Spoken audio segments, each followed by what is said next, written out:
এবার দ্বিতীয়বার আমার আশা এবং আপনাদের আশীর্বাদ যদি এইভাবে ভালোবাসা এইভাবে থাকে আর ঠাকুর যদি কৃপা করে তাহলে মাঝে মাঝে আসা হবে, বারবার আসা হবে, বারবার এই পবিত্র ধামে এসে পুণ্য অর্জন করার সুযোগ বা সুবিধে হবে।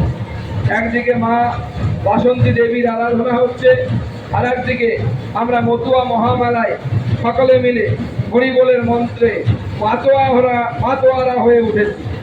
আজ এই সময় আবার রামনবমী পড়েছে। সেই রামনবমীর মিছিলে লক্ষ লক্ষ মানুষ তারা পা মেলাচ্ছে। আমি এখনই বনগাঁতে মিছিল করে এলাম, কয়েক হাজার মানুষ জয় শ্রীরাম ধ্বনিতে আকাশ বাতাস মুখরিত করে সবাই একত্রিত হচ্ছে। এই একত্রিত হওয়ার উদ্দেশ্য কি?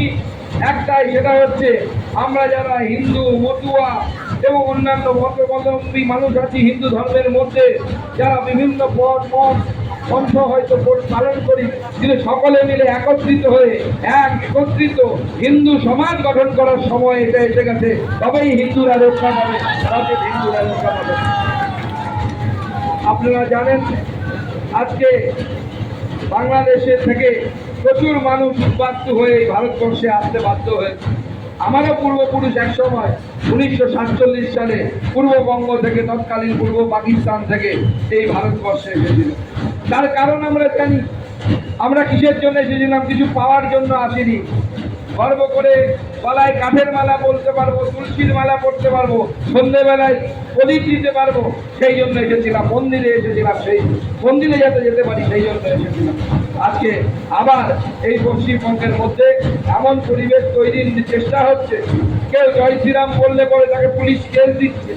এমন অবস্থা হয়ে গেছে যে পুজো করতে গেলে আপনার মন্দিরের মূর্তি ঠিক থাকবে কিনা তার কোনো গ্যারান্টি নেই। সেটা আমাদের ধর্ম রক্ষার জন্য আমাদের সকলকে একত্রিত হয়ে একসাথে সামনের দিকে এগিয়ে যেতে হবে। শক্তিশালী হিন্দু সমাজ গঠন করতে হবে। মনে রাখবেন, গোটা দুনিয়া শব্দের ভক্ত।